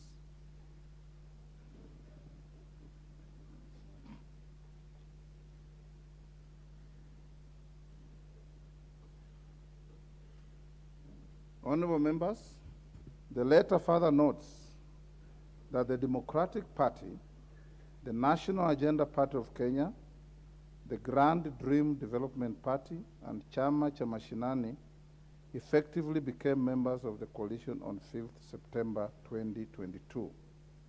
The registrar also observed that the National Ordinary People Empowerment Union, NOPEU, is not a member of any of the coalitions. Honorable members, in the letter, the registrar also conveys that Maendeleo Chapter Party, Pamoja African Alliance Party, PA, United Democratic Movement, UDM, and Movement for Democracy and Growth, MDG, have filed constitutional petitions and or objections with regard to their membership of Azimio coalition. It is notable that despite the written request by the Clerk of the National Assembly, the registrar did not convey certified copies of any pre-election or post-election coalition agreement entered into by the parties with the representation in this House in the response to the letter dated 7 September 2022. May I at this juncture, honorable members, report to the House that surprisingly, the registrar today morning at 8:30 a.m. submitted to me through the office of the clerk documents said to be the certified copies of the coalition agreements for the Kenya Kwanza Alliance Coalition and the Azimio la Umoja One Kenya Coalition Party. Curiously, whereas the registrar's letter to the clerk for the National Assembly is dated 3rd October 2022, the accompanying agreements bear a certification of the following day, which is 4th October 2022. The letter and the documents were delivered to the office of the clerk today, the 6th October 2022, more than 6 weeks after the request by the clerk. Seemingly, this may be read by any reasonable person to be a reaction to the proceedings of the House on Tuesday, 4th October 2022. Nevertheless, I have had occasion to peruse the documents accompanying the letter as against the documents tabled in the House on Tuesday this week. Despite attempting to advise the House on the status of the coalition agreements affecting the composition of the House as at 3rd October 2022, the registrar has again failed to mention the existence of any post-election coalition agreements. This is a glaring omission when viewed against the post-election coalition agreements tabled by the member for Kikuyu constituency during the proceedings. The post-election coalition agreements are critical to the Speaker for purposes of guaranteeing the constitutional rights and political freedoms of the members of this House elected under UDM, PA, MCCP, and MDG. Honorable members, this now brings me to the submissions made by the Honorable Opio Wandai on the significance to be attached to the response of the Registrar of Political Parties, which he also tabled in the House on Tuesday this week, and in subsequent communication from the Registrar. It will be recalled, honorable members, that the distinguished member for Ugunja submitted that the Speaker has no other role apart from conveying information contained in the letter by the Registrar to the House. You will agree with me that this view is untenable for two main reasons. First, Section 10 of the Political Parties Act 2011 is clear that coalitions are not cast in stone but are an evolving arrangements which can occur both prior to and after election. The registrar has shied away from making a determination on the post-election status of the existing coalitions in light of the submissions made by part of the membership of this House, and letters written to me by a number of members relating to post-election coalitions. The Speaker ought not to be a conduit for this indecision, insofar as it has the potential of curtailing the business of the House, which is an important constitutional arm of the national government. Secondly, you'll also agree with me, honorable members, that the assertion by the honorable member for Gunja is flawed on account of the history I have given on the House relating to the rationale of introducing Standing Order 2B. It is indeed an established parliamentary practice that the Speaker is not a mere conveyor belt of information. The Speaker must apply his mind to any communication or document before it is presented to the House or admitted for use in the House. This is important in order to comply with the standing orders of this House and to protect the dignity of the House. Honorable members, in the present instance, Standing Order 2B expressly requires the clerk to obtain a certified copy of any coalition agreement to assist the Speaker to ascertain the relative majorities of the House and facilitate the transaction of the business of the House. Certification of the document and determination of its veracity and admissibility is of prime importance. You will agree with me again, honorable members, that there would be chaos in this House if I was to make rulings on the basis of unauthenticated and verifiable and inadmissible documents that affect the rights of members.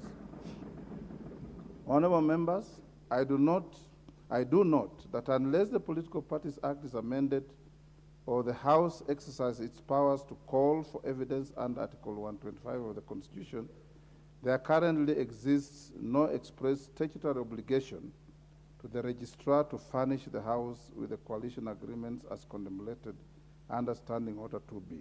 As a matter of fact, the 12th Parliament noted this particular gap and proposed amendments to the Political Parties Act, whose introduction I approved in my communication issued during the afternoon sitting of Tuesday. Those members of JLAC have a job to do to cure this lacuna. Honorable members, attempts were made by members during the afternoon sitting of Tuesday, 4th October 2022, to table coalition agreements in support of the claims by the Kenya Kwanza Coalition and Azimio la Umoja One Kenya Coalition Party.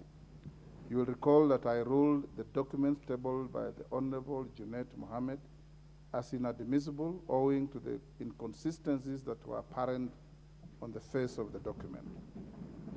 The inconsistencies were glaring, especially in light of allegations made by the Honorable David Ocheng's denouncing association of both himself and his party with the coalition political party. Apart from being a member of this House, the Honorable David Ocheng is also the party leader of the Movement for Democracy and Growth, an alleged party to the document tabled by the Honorable Junet Mohammed. In light of the objections raised by the Honorable David Ocheng, the document became a center of particular focus with respect to its legality, validity, and admissibility. The attempt by the Registrar of Political Parties to convey what is said to be a certified copy of the document tabled by the Honorable Junet Mohammed on the 6th October 2022, that's today, has not made things any better, as the document from the Registrar, just like the document tabled by the Honorable Junet Mohammed, has the same glaring gaps and inconsistencies that make it inadmissible. The question of admissibility of papers laid in this House has been addressed severally by my predecessors. In the most recent case, the Honorable Justin Muturi distilled previous guidance on the admissibility of documents into 9 brief rules in a communication issued on Tuesday, 10th May 2022, while ruling on the tabling of papers by the then member for Wajir County, the Honorable Fatuma Gedi. The then Speaker ruled that in assessing the admissibility and/or authenticity or otherwise of a document tabled in the House, the Speaker ought to examine whether the document, 1, relates to the matter for which it has been tabled, 2, is signed, and if it is a government document, by the authorized person or persons, 3, bears the emblem or logo of the institution or person from which it originated, or coat of arms in the case of documents from government agencies, 4, clearly indicates the author and person to whom it is addressed, 5, discloses the origin or source of the document, 6, bears certification where a document other than the original is being tabled, 7, if electronic, has been obtained from a source that does not permit alteration of content, and 8, is related to a claim made before the House or a committee, or its content has a nexus with the claim. 9, is stamped and clearly indicates the person signing of the stamp. Honorable members, can the honorable members take their seats?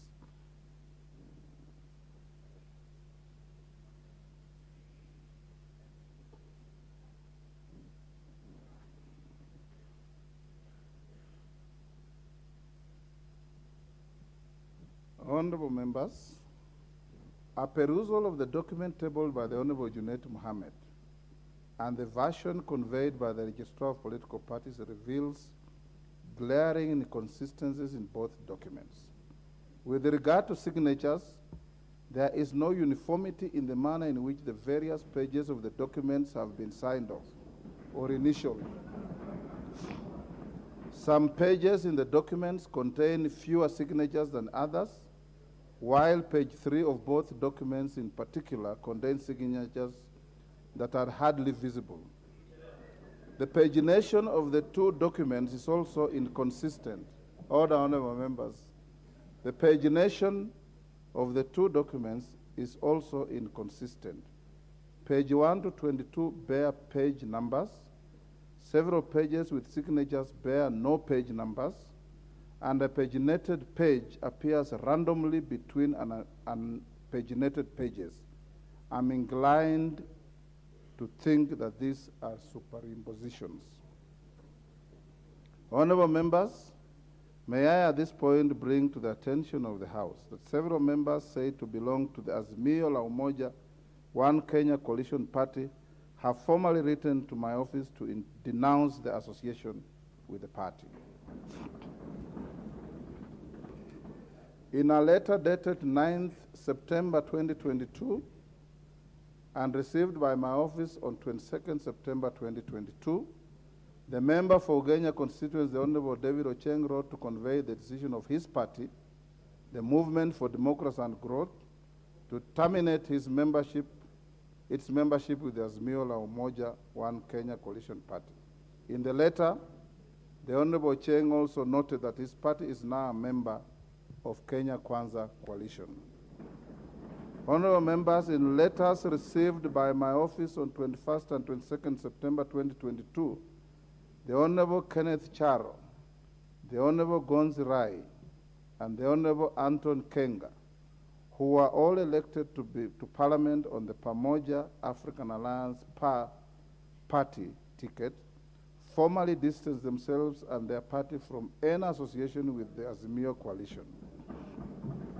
The three categorically noted that their party should only be associated with the Kenya Kwanza coalition, with which it has entered into its only existing coalition agreement. Additionally, honorable members, in a letter dated 16 September 2022 and received by my office on 19 September 2022, all the 7 members of parliament elected to the National Assembly under the United Democratic Movement, UDM, namely the Honorable Major Retired Bashir Abdullahi, the Honorable Hassan Kulo, the Honorable Haro Abdul Ibrahim, the Honorable Mangale Chiforomodo, the Honorable Yusuf Aden Haji, the Honorable Joseph Lekuton, the Honorable Omulkhair Kasim, and the Honorable Suleha Harun, again distanced themselves and their party from any alleged coalition agreement with the Azimio coalition. Instead, they note in their letter that they are party to a post-election coalition agreement with the Kenya Kwanza coalition. It is their contention that their affiliation with the Kenya Kwanza coalition has seemingly been ignored by the registrar of political parties. Honorable members, it will be recalled that during the debate on this matter on Tuesday this week, the Honorable Cheng, the Honorable Kasait Kamket, the Honorable Mwengi Mutuse, the Honorable Bashir Abdullahi, and the Honorable Kenneth Charo also did raise serious concerns as to the membership of the Movement for Democracy and Growth MDG, the Kenya African National Union KANU, the Maendeleo Chapter Party MCCP, the United Democratic Movement UDM, and the Pamoja African Alliance Party in the Azimio la Umoja One Kenya Coalition Party. At this stage, honorable members, the question that comes to my mind as your speaker is, what am I meant to do with these contentions? Honorable members, allegations were also made by a number of members on alleged coercion and duress while entering into agreements with one of the coalitions. This, honorable members, I have not finished what I'm saying. This, if true, is a serious affront to the democratic rights and freedoms that we enjoy as citizens of this country. As a seasoned lawmaker and a lawyer, I note that the political freedoms granted to Kenyans by the Bill of Rights must be taken very seriously in the affairs of political parties. If I were to rely on the coalition agreements tabled before this House, I would find great fault in any provision seeking to limit the political rights of members of this House. Honorable members, our Constitution is very rights-centric. In any ruling I make as your Speaker, I must be guided by the provisions of Article 3, Article 10, and Article 21 of the Constitution. These provisions require me to uphold, respect, and defend the Constitution whenever applying myself on any questions brought before me. I'm also under obligation to jealously protect the rights and freedoms guaranteed by the Constitution to all members of this House and indeed all Kenyans. You will note, honorable members, that even when making laws, all of you are enjoined under Article 24 of the Constitution to ensure that any limits you place on a right or freedom are expressly stated and that the limitation is reasonable and justifiable in an open and democratic society. Having looked at the drafting style of the Political Parties Act vis-a-vis the requirements of Article 24(2) of the Constitution, it is evident that the Political Parties Act does not manifest or declare any intent whatsoever to limit the rights guaranteed under Article 36 of the Constitution on the freedom of association and Article 38 of the Constitution on political rights. Honorable members, political rights are not absolute. They may be limited in a manner that is consistent with the provisions of Article 24 of the Constitution. Indeed, the Political Parties Act does not engage in the substantive limitations of rights, but only deals with procedural exercise of those rights in terms of timelines. Honorable members, indeed, the architecture of the Act is that timelines are only prescribed with respect to activities that fall before the election date, which seem to be related to the management of the election calendar. There are no timelines prescribed for activities after the election date. From the provisions of the Act, it appears that a person is at liberty to join and leave political parties as long as they notify the registrar of their actions. Honorable members, I'm not sure whether a provision of a coalition agreement regulating the period within which a member may exit a coalition would pass the test of being compliant with the Political Parties Act in the first instance, or the Constitution, or the Constitution in the second instance. Fortunately, that is not for me to decide. I trust those who are aggrieved will find their way to courts of law in exercise of their powers under Article 165 of the Constitution. Honorable members, noting that some of the matters raised were said to be pending either in the political parties dispute tribunal or the court, I shall refrain from pronouncing myself on such. Honorable members, let me now turn to the nexus between the letter from the registrar of political parties and the several Gazette notices published by the IEBC with respect to your election or nomination as members of this House. Based on Gazette notices 9950 and 9951 of 2022, both dated 23rd August 2022, Gazette Notice 10535 of 2022, dated 5th September 2022, Gazette Notice number 10537 of 2022, dated 7th September 2022, and Gazette Notice number 10710 of 2022, dated 9th September 2022, the current composition of the National Assembly by individual political parties is as follows. United Democratic Alliance, UDA, 145. Orange Democratic Movement, ODM, 86. Jubilee Political Party, 28. Wiper Democratic Movement, 26. United Democratic Movement, 8. Amani National Congress, 8. Ford Kenya, 6. Kenya African National Union, KANU, 6. Democratic Alliance, part of Kenya, 5. Pamoja African Alliance, PA, 3. Kenya Union Party, 3. United Party of Independent Alliance, UPIA, 2. Maendeleo Chap, 2. The Service Party, TSP, 2. United Progressive Alliance Party, UPA, 1. National Alliance Party of Kenya, NAPK, 1. National Ordinary People Empowerment Union, NOPEU, 1. Grand Dream Development Party, 1. Democratic Party, DP, 1. Movement for Democracy and Growth, MDG, 1. Chama cha Mashinani, 1.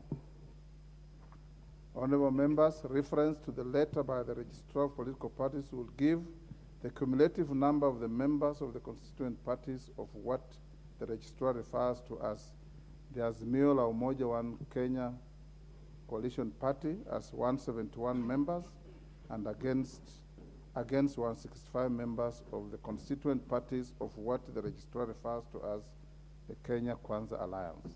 However, it is notable that a total of 14 members are drawn from 4 parties, that is UDM, MDG, MCP, and PA, who according to the letter of the registrar have filed constitutional petitions and objections against their membership in Azimio.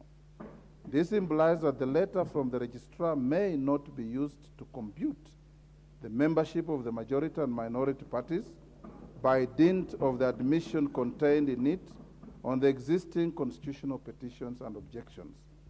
Honorable members, it will also be recalled that the members of UDM, MDG, MCCP, and PA have claimed they signed pre-election and post-election coalition agreements with the Kenya Kwanza Alliance Coalition.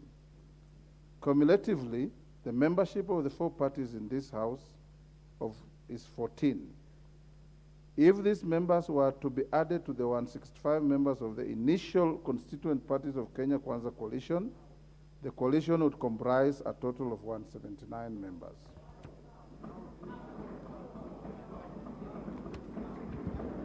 Consequently, the Azimio coalition would then, I have not finished this ruling at all. Order, members. If you listen, I'm sure the Honorable Mbandi, you know the difference between if and when. I'm sure you know the difference between if and when. Consequently, the Azimio coalition would then comprise a total of 157 members. However, honorable members, The pending constitutional cases and objections by members of UDM, MDG, MCCP, and PA, noted by the registrar of political parties, in addition to the letters sent by the members and the contentions recorded during Tuesday's sitting, have a profound bearing on the matter at hand insofar as the same relates to the business of the House. At this stage, honorable members, the House has a choice to either hold its proceedings and await the determination of matters that are before the Political Parties Disputes Tribunal or the courts, or to permit the Speaker to make a decision that facilitates this House to continue discharging its constitutional functions. In any event, all the honorable members, you will hear the Speaker in silence. In any event, members are aware that the sub judice rule is a rule that the House imposes on itself. It can never be contemplated that the House can curtail the performance of its own mandate.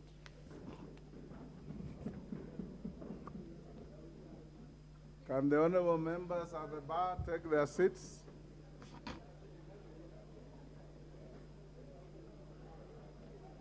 Yes.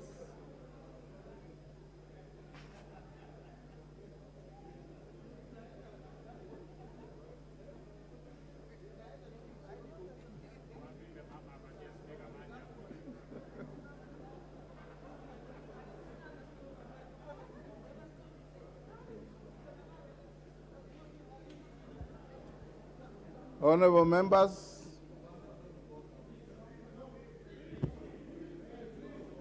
take your seats or take your oath.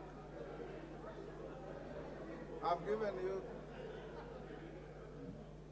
Okay, honorable members, as this includes, among others, the formation of not only the House Business Committee, but also other key committees of the House, whose membership must be appointed within a prescribed timeline of 7 days, and others that are extremely critical to the functioning of this House and the national government.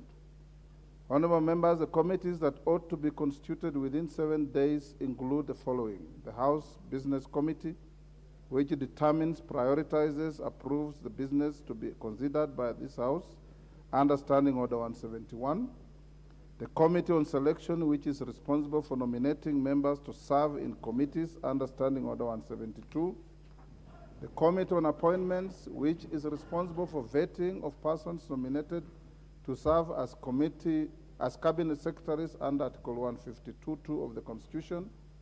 The Budget and Appropriations Committee, which is responsible for consideration of the budget estimates. The National Government Constituencies Development Fund Committee, which is responsible for overseeing the policy and legislative framework matters relating to NGCDF. This is especially important, noting the need for a forum to deliberate some current matters that you are all fully aware of.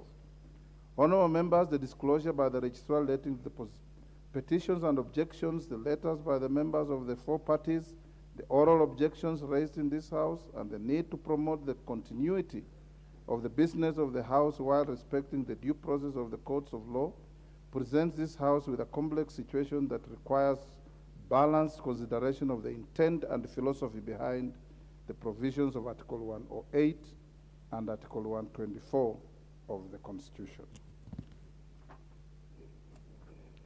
Honorable members, in determining this delicate balance between the provisions that establishes the leadership positions of the House and the provisions which empowers this House to make its own rules of procedure, due regard must be given to Article 3 of the Constitution, which requires all persons to protect, defend, and uphold the Constitution, and Article 10 of the Constitution, which requires one to apply the national values and principles of governance when interpreting the Constitution. Honorable members, I note that the four parties that I mentioned cumulatively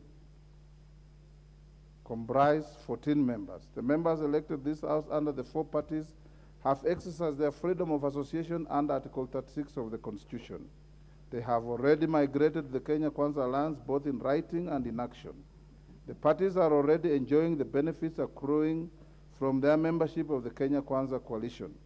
based on the coalition agreements that they signed and deposited with the registrar. Indeed,